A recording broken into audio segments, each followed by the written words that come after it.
영화에서 형사가 다른 직업으로 위장하는 일은 허다합니다. 형사는 범인을 잡기 위해 같은 범죄 조직원이 되기도 하고 바둑 선생님도 하며 치킨 장사도 합니다. 치킨 장사?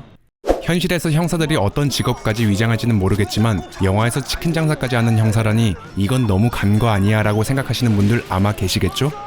네, 지금 제가 소개할 영화는 정말 끝까지 가는 영화입니다. 하지만 뭐로 가도 서울만 가면 된다라는 말이 있죠. 이 영화는 서울로 갑니다.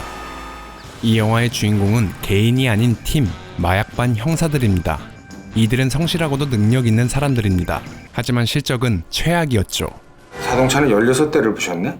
결국 매번 그들의 삽질을 두고 보지 못한 윗선 간부는 마약반을 해체시키려 합니다. 그런데 이때 우연히 국제적으로 활동하는 마약 조직 보스의 꼬리를 발견하게 된 마약반 형사들. 그들은 결국 돌이킬 수 없는 선택을 하는데 저기 앞 건물에서도 가끔 시키고 그래요? 저 앞 건물만 배달시켰다 했어. 저희가 이상했어! 일단 진로는 보았지만 언더커버물의 생명은 들키지 않고 자연스럽게 보이는 것.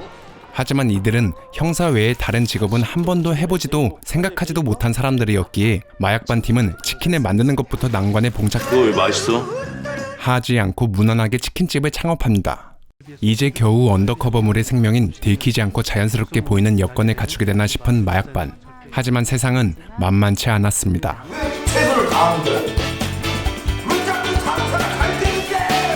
생각지 못한 난항을 겪게 된 마약반 형사들.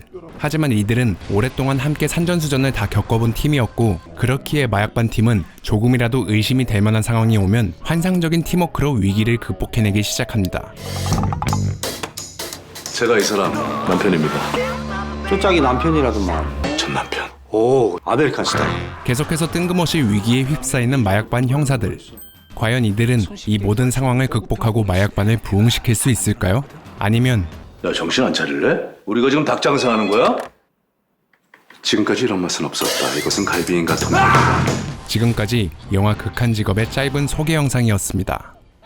영화 극한 직업은 정통 코미디 장르를 표방하는 작품입니다. 이 영화의 감독 이병헌 감독님 또한 극한 직업에서 제일 전달하고자 했던 건 무조건 웃기기였다고 언급하기도 하였죠. 그런데 여담으로 저는 예전에 어딘가에서 이런 말을 들었습니다. 우리는 예상하지 못한 미묘한 반전 속에서 유머를 느낀다. 영화 극한 직업은 영화 초반 설정은 그렇다 치고 중후반부터는 정말 예상할 수 없는 상황을 보여줍니다. 그리고 이 부분에서 저는 영화의 유머를 느꼈죠. 근데 제가 이런 말을 하면 어떤 분들은 너무 개연성 없는 영화 아니야 라고 걱정하실 수 있습니다. 맞습니다. 이 영화는 개연성이 없습니다. 사실 조금 더 짚어보자면 설정부터가 개연성. 그런데 중요한 건 영화 극한 직업은 개연성 없는 걸로 승부를 보는 영화라는 겁니다. 영화의 초기 설정, 그러니까 형사가 치킨 장사하는 것부터 시작해서 인물들의 생각지 못한 반전 매력, 어이없을 정도로 교묘하게 이어지는 긴장감 있는 상황들, 그리고 갑작스럽게 터지는 액션감이 혼돈의 카오스인 이 영화 속에서 우리에게 재미를 느끼게 해줍니다. 말이 나와서 하는 말인데 초기 설정 때문인지 저는 이 영화에서 액션은 기대하지도 않았는데 생각보다 이 영화는 찰진 액션도 뜬금없이 잘 보여주기도 합니다.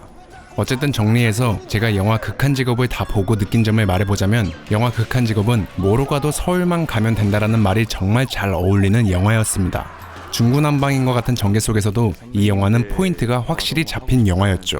그러므로 부담없이 웃고 싶다 하신 분들에게 이 영화를 추천하고 싶습니다. 그럼 니들 존재 이유는 뭐냐? 지금까지 이런 맛은 없었다. 이것은 갈비인가 통닭인가. 2019년 1월 23일 어디로 튈지 모르는 형사들이 여러분을 찾아갑니다. 지금까지 영화 극한 직업 리뷰였습니다.